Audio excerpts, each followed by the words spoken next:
What's up, it's Nez, and welcome back to Pyre, everyone! Last episode, we may have doused a little the drama happening between Tamitha and Pamitha, but now we may have to face the Tempers yet again. Let's see if anyone wants to talk to us. Hello, Pamitha.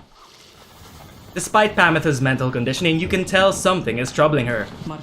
She won't listen to a word I say, not one damn word. If she weren't my blood sister, I should think I'd hate her guts as much as she hates mine. She shakes her head. I should apologize to you and everyone. I sought out Tamitha without asking your leave. Figured I would rather seek forgiveness than permission, you understand?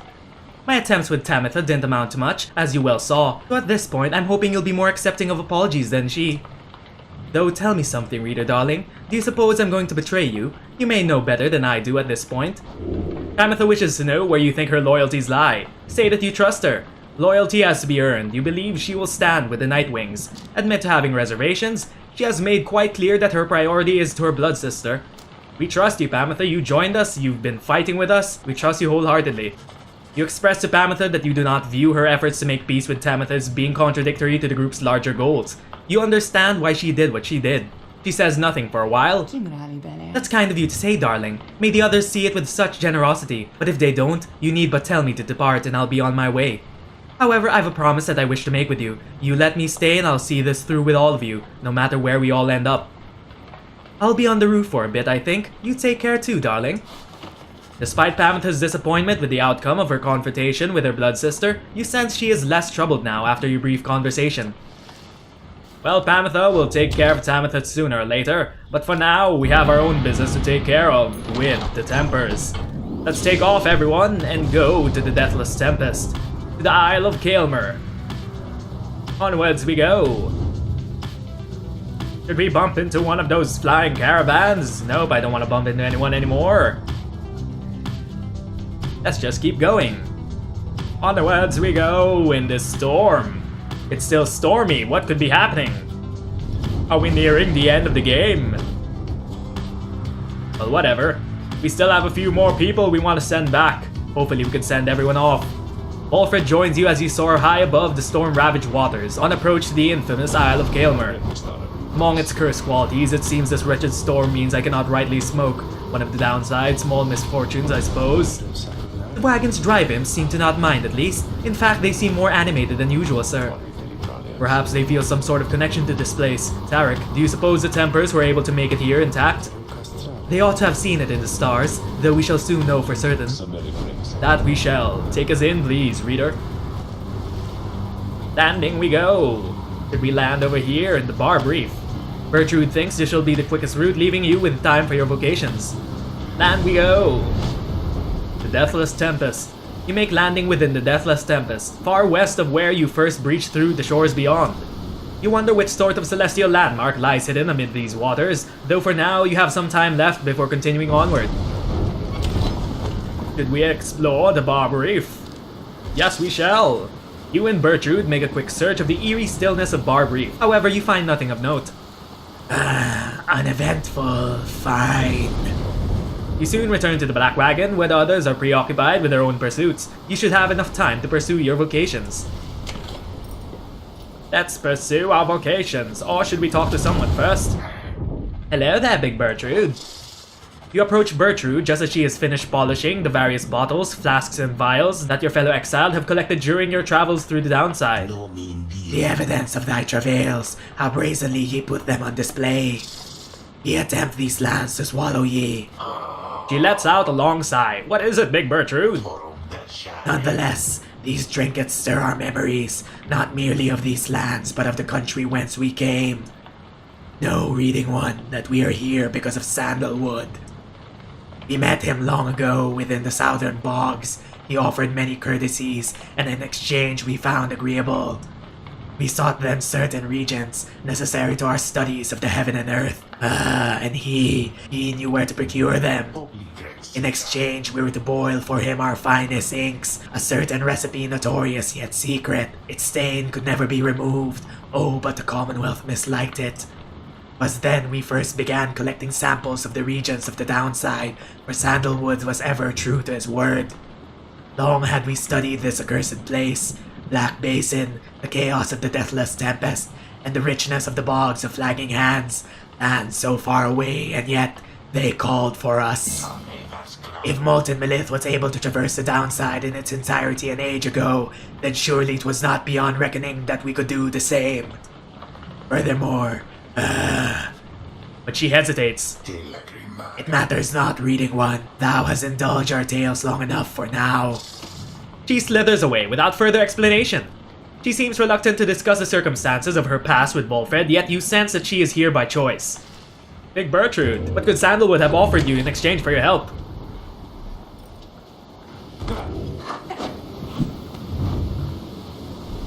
Now let's mentor our companion. Let's mentor Big Bertrude. Very well then, educate us if thou canst. You find a remote spot where you and Bertrude can discuss any of her misgivings or fears about the journey or your fellow exiles. The conversation gives perspective and relief. Level up! There we go! We'll need you for the coming fights, Bertrude. The strange designs of the 8 scribes, their everlasting sorceries are strong within this land, and we shall yet make further use of them, we think. Let's see what new skills we have. After Bertrude pounces on an adversary, she instantly recovers all her stamina. While slithering, Bertrude uses less stamina and moves quickly. Fear is a commodity to be extracted and exchanged. Thine we shall keep safe with us. Alright. Time to move forward, everyone. Onwards we go! The Isle of Gaelmer. One of the downside celestial landmarks. You are to conduct the rites here soon against Ignarius and the Tempers. I'm sorry, Ignarius. Jody was the first one to go. No chance for you to make a move on her. A messenger imp with news and rumors from the other side comes huffling towards your wagon, here in the tumultuous waters of the Deathless Tempest. You let it in and offer it some light refreshment, as Ruki would have done. The imp's message turns out to be about him. You learn Ruki's past transgressions have been all forgiven since his return to the Commonwealth. He has been offered a well-appointed home and a place of business. It must have represented just the kind of lavish lifestyle that Ruki always claimed to have had for himself and his extended family. Eventually, and somewhat reluctantly, however, he refused the gifts. Instead, he tracked down Volfred's agents and gave them ample information, thus emboldening their ranks. The last bit of the message sounds as though it was transcribed word for word from something Ruki said. It simply reads, "The rest of you better get back here soon or else!" You thank the messenger imp for the report. Soon it has all your companions talking. The days aren't quite so bright without him, though sounds like he's doing well out there. Ah, the noble Ruki! He sets a shining example to us all! We understand this Ruki holds no small degree of influence, at least among his kind. Don't you think he must be sad to have turned down a house? I hope he isn't sad. Hard to believe he would have turned down living in that kind of luxury, though maybe he got used to it out here. Tizo is happy to learn that Ruki joined the revolution in the Commonwealth. The news of Ruki's liberation fills you and your fellow exiles with newfound resolve. The messenger imp accepts some scraps to eat from you and rushes off. Your companions gain +1 hope for the next rite. Wish Ruki luck. Good luck, Ruki! And now, time to deal with our own business. Your wagon shudders to a halt at the Isle of Gaelmer. Bizarre outcroppings give it a forbidding feel. In the distance, you hear odd gibbering noises that sound like drive-imps. Ooh, the slug market. Hello there, Falcon Ron. Whoa guys, how'd you find me all the way out here? I mean, this is for extra special customers. I'm only joking. You're the only customers I got. Got you again? Only joking about that too, huh? Because I got a ton of customers. It's just they already bought a lot of stuff today, so they're not here, okay?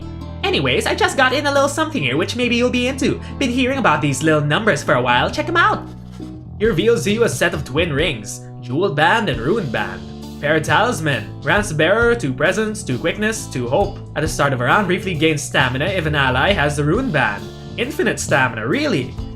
Ruined band, same thing. Oh, it gives an infinite stamina if 2 of our team has them. Thinking these thingers are supposed to be for a couple of lovebirds, know what I mean, huh? But anybody could probably use them, provided they was to buy them off me. Duh, I was gonna get them myself, but anyways, let me know if you want them. Should we get them? We don't even have enough gold, maybe. Oh god, they're very expensive. Let's sacrifice our moon crest on our luminous idol, though. We don't need these anymore. We can keep saving for these. One at a time. See you guys again sometime soon, okay? Because I gotta say, you are my favorite customers I had all week. Alright, let's commence the rite. Against the Tempers we go. You stand before the bizarre outcroppings of the Isle of Gaelmer. The sky darkens, and in the distance you hear the sound of gibbering creatures growing louder.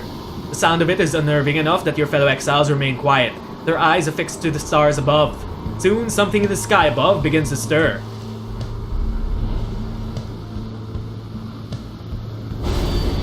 So many Titan stars. Nope, not gonna risk anything. I am not a risk taker. Not really greedy this game. A glorious eve to you as ever, O you exiles of the Nightwings. And a glorious eve to you. The 8 scribes dragged you all the way into the blasphemous Isle of Kaelma. Here you are to be surrounded by even more gibbering nitwits than usual. Are you talking about The Ignarius? adversaries you are to confront shall be the Tempers. Extinguish now their pyre, and glory shall be yours. It looks like an actual field. Prepare yourselves. How interesting. Hey look, who wants a piece of us again? It's the damned Nightwings, here to knock us down another peg or two, I guess. Well, at least you got old curly horns out of this dump, I gotta give you that. One look at her and you just knew that she was too good for this place, though maybe that ain't saying all that much. Any of you Nightwings see her again, you tell her something for me. Let her know Wiggy says hi. You let her know. Not that she'll remember some dumb lunk like me. Aw, Ignarius, you missed Jody. I'm so sorry. Then Ignarius shoves on his mask. Alright, Tempers, let's give it to him like we still got a chance. Ignarius, we will give you an honorable fight. They got some ash and coal. Let us get started. Okay, it's an open field, so we could definitely use Bertrude. Bertrude. Edwin or either Say. We need Say. Say, I'm not really used to Sir Gilman. Sir Gilman. Let's try him. The choice is cast. For the glory of the Nightwings! Alright, you damn Nightwings, let's see what you got. Let's go, everyone. I'm gonna take it slow and steady this time. As the rite commences, the imps throughout the cavernous area roar with excitement.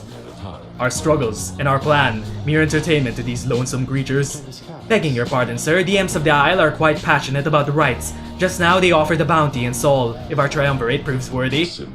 They would pay us? In exchange for what exactly? And where did they get the Sol, for that matter? My understanding is they wish to see us perform various feats of glory. As for the source of their wealth, who can say how much Sol lies lost within the sea? Reader, it may seem beneath you, but the opportunity is real, if the Sol could be of benefit. Indeed, then reader, my boy, it is yours to decide if entertaining these sad creatures is a justifiable distraction during these affairs. We trust your judgment, now let us not distract you further here. Okay, henceforth you shall be tasked with feats of glory in the rites. Flashy displays of mastery in the rites which certain types of imps are willing to pay to see. Salute the imps. Okay then. Ooh, banish 2 exiles in a single aura cast. Commence.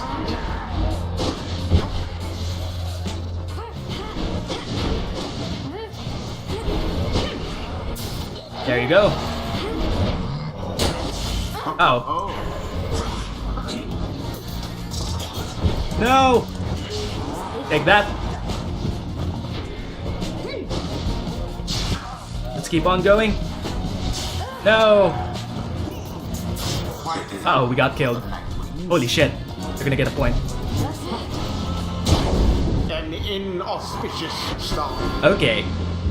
I'm too distracted. I really don't want to be distracted right now. That's it.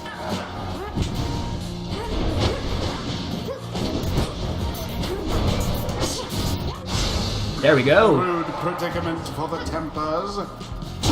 1 point. Fire weakens. And we got a feat of strength. Audacious, aren't we? Slither forward, Big Bertrude. Faster than she looks. Alright, let's use Zay.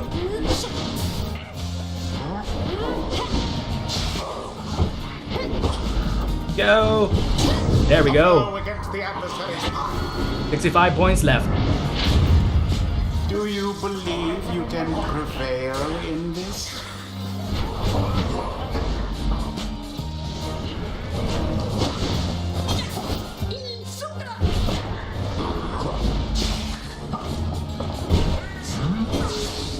Take that.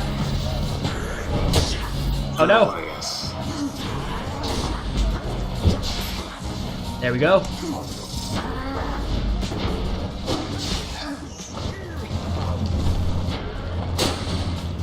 Come on, Sir Gilman, go! Bask in the purifying There we go. flame. 50 points left. Gah, you Nightwings, you've been practicing, ain't ya? And what about you, Iggy? You're just a washed up old goat. You're through. How long are you gonna keep at this? Getting weaker and weaker, worse and worse, huh? Come on then, Nightwings, finish it already, will ya? Sooner we wrap this up, sooner we can all catch some shut-eye and put an end to this damn day. Come on, don't give up. At least you're an honorable bunch, right? Don't give up, Iggy. I like you guys. Oh god. There goes old Bertrude.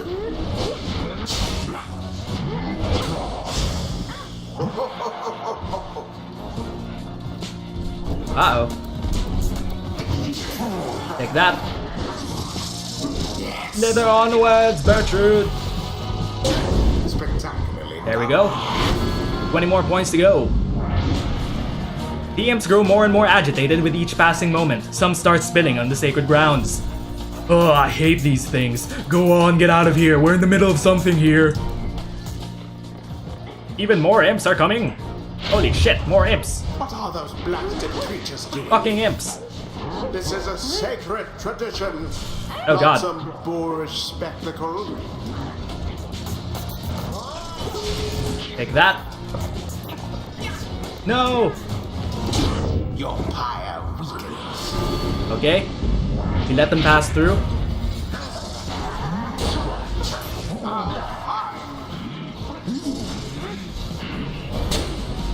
Give it to Sir Gilman. Let him run. Go, Sir Gilman.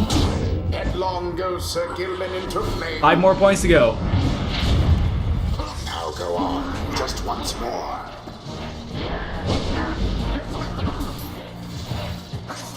Let's move to say. There we go. A bit of Uh-oh. a blunder. And we win. It is done. The Nightwings prevail yet again. Yet again. They brushed I'm starting to aside get used to their Sir Gilman. adversaries without too much trouble. The ceremony is complete. We Tempers, we were damn unstoppable, but this again. Oh, don't worry, Marius. You can win against the other Triumvirates, just not us. I feel so overwhelmed, I think, because the scribes, I think they speak to me and lift me up whenever I begin to think that I am going to fall. Dark Vigor. While grasping the orb, Say sprints and jumps without using stamina. Excellent. A good runner. Good job, Sir Gilman. Sir Gilman's not as foolish as his This night wonders at times about why we are here and which forces have transpired to bring us together. Has Under King Ors himself taken an interest in this noble quest? Level up. Vigorous Slash. After using his slash, Sir Gilman instantly recovers all his stamina. Excellent. Good job, everyone.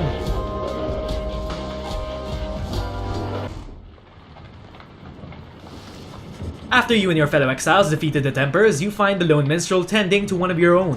Bertrude seems to be unwell, although you cannot sense why. How are you feeling, madame? We are terribly weary. We fear that we have taken ill somehow, for ours is a strength not easily suppressed. I see then. Please do not exert yourself or try. The lone minstrel motions for you to come closer. Reader, Bertrude appeared rather disorientated and more fatigued than usual. Reported feeling not entirely present. Symptoms of banishment sickness. Banishment sickness, an ailment suffered by those who frequently conduct rites, debilitating but fleeting. She should be able to take part in light activities, I think, but under no circumstance shall she be able to conduct the coming rite. Now then, I ought not to keep you from the stars above. Please go and have a look at them, for all of us, I think, are anxious to depart from this place. Oh no, Bertrude got banishment sickness. The stars yet shine for you, revealing various paths forward. You gaze into the darkness of the night, seek our next destination. Onwards we go! Who will we fight now? Haoub the Midnight Star, Ors the Azure Star, and Milith the Bog Star. Alright, so at Ors we'll be fighting the Chastity again. At Milith we'll be fighting the Dissidents. At Haoub we'll be fighting the Accusers again. Let's check our planner. It seems the Fate are up and coming to fight us in the Liberation, right? So we could either fight the Chastity to knock them down a peg, or the Dissidents and the Accusers if we want something easy. I say we fight the Dissidents. We haven't fought them since the beginning of our journey. Let's go. Where are you? Not over here. Over here at Melith.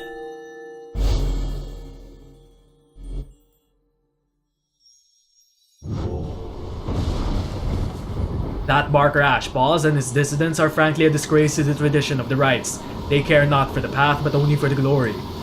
He then shares with you what his has heard about your next opponent.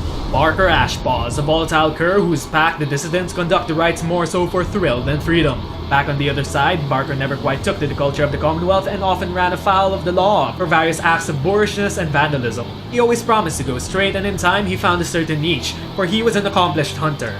And the people of the Commonwealth did have an appetite. Barker relished the hunt more than anything and spent his earnings on a variety of questionable things. One particularly raucous evening, Barker was caught relieving himself on the foot of the statue of the Archjustice Andromeles IV, and that was the end of his citizenship. In the downside, he caught the notice of the dissidents, who observed his speed, ferocity, and fearlessness. He soon became the best of them.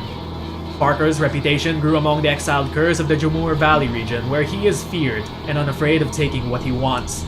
To think that the Commonwealth's attempt to punish him afforded him a freedom that he never had. Oh, but it is very late. Good night, my boy. You wish Volfred a restful evening in turn. It is too late to take flight, though tomorrow you can press on. That was this episode of Pyre, everyone. We face the Tempers yet again, and Ignarius seems to be a little down that we keep beating him and that Jodariel's gone. Well, we might as well wish them good luck. But for us, we'll be facing the Dissidents in the next episode. Once again, my name is Nez, and thanks for watching. See you all next time. Bye, everyone!